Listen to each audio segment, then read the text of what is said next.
I'm planning to go to Alaska here shortly.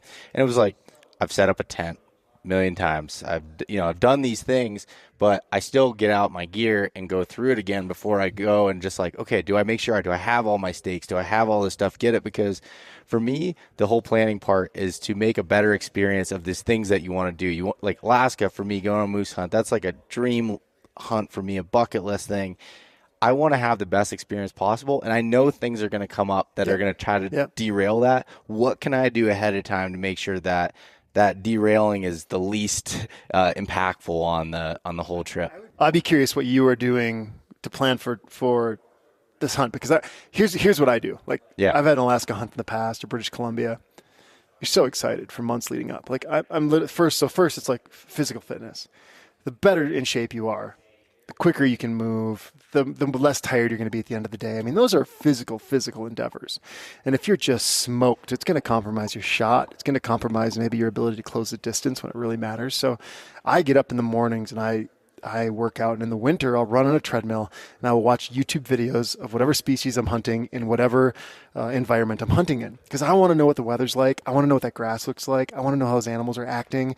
So when I get there, it's like, I've seen this before. It's not totally new. Yep. And if you have these things that like are a little more familiar, it allows your brain to worry about the things that are going to pop up that you didn't plan for. Yep. So as well as the gear, it's like a mental preparation. It's almost like visualization, and then it's like getting yourself in the best shape you can. And I do a lot of things like that just to make sure when I show up, it's like I've given myself every advantage I can. Because to your point, if your brain is really busy trying to figure out a bunch of things in the moment, you're going to fall short on the things that you want to be focused on, which is probably making a good shot or whatever it is. Yeah, and so I'll start broad, and then I'll kind of get into specifics with this hunt. But what I've learned, this actually came from me starting to do Western hunting, and I've learned from people like Mark Livesey, who are big on hunt planning, and he does it like mostly with the e-scouting aspect, and then Barklow too, is I've molded, like, even for my whitetail hunts at home, places I've hunted my whole life, I create these hunt plans that I go through, and my hunt plans consist of 3 to 5 areas that I plan to hunt with 3 to 5 specific locations within them. And for whitetail specifically, it's like, okay,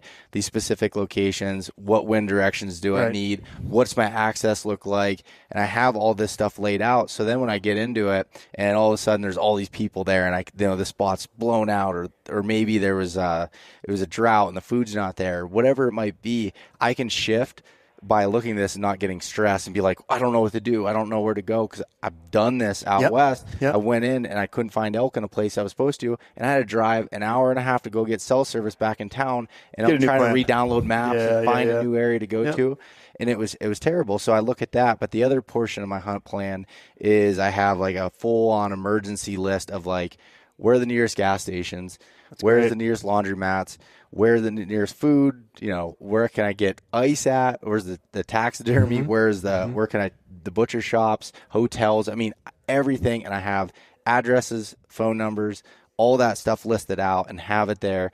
But I also have, I print it out, and I have a copy in my first aid kit. Cool. I have a copy in my truck, and then I give one to my hunting partner. So and then emergency contact. So if I were to get hurt and I was unconscious, who would be the people that need to be notified to be able to go through that? And it's gives me a peace of mind. I have this list to go through. I do it whether I'm elk hunting, whether I'm deer hunting. Alaska is a little different, where I'm going to be in one spot, so the area thing's not as much, but still having these plans listed out. And then I actually just use John's checklist for hunts that he has for Knowledge from Storms to go through and look at other things, making sure, downloading all my maps on my phone, that I have a backup. So I'll have an inReach that has mapping. Yep. My watch has mapping on. So I have 3 different ways of backing up these things to be able to go into it. Have all that stuff dialed ahead of time before I go, so I'm not thinking about it. That's not a problem with it. But then, like you said, so like I work with a trainer, Todd Bumgardner, through Human Predator Pack Mule, and he helps me with a training program for getting ready to go out. So I'm doing some sort of training, every day as far as a physical fitness standpoint. And sometimes it's some of them hard workouts, some of them aren't. They're just building that consistency and being able to do that. But like you said, the same thing, if I'm doing anything on a treadmill, or if I'm running or doing anything, I'll have a podcast in that's associated with that.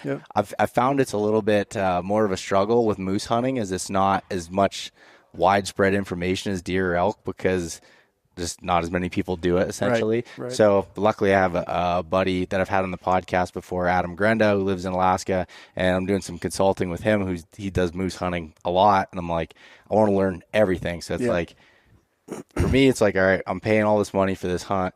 I'll pay somebody else to be able to help me gain some more knowledge to make that hunt, absolutely, more efficient and go through that. And then the last thing is really the gear aspect and getting it all laid out, packing my bag, making sure I know where everything's at.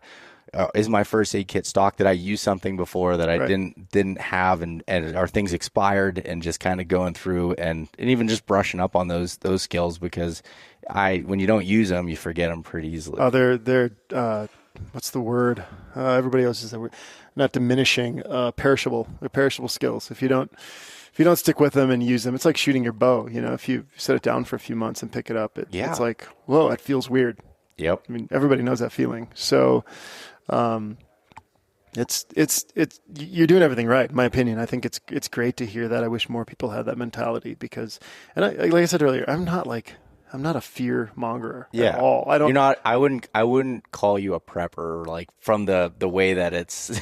No. People think of preppers sometimes. Guys in their basement they have all this stuff stacked up, and it's like, I wouldn't consider that being. No, I'm not that at all. I've got a truck with a topper and a deck system, and it's full of, like, no matter where the day takes me, I'm like ready to go. Yeah, and I love that. I like the idea of not only taking care of myself and the people around me, but if you come across a stranded motorist and you can help them, or like, that's cool. That's the way humans should be, I think. I think, another stat I always kind of preach on is Freud was most famously credited with talking about survival of the fittest.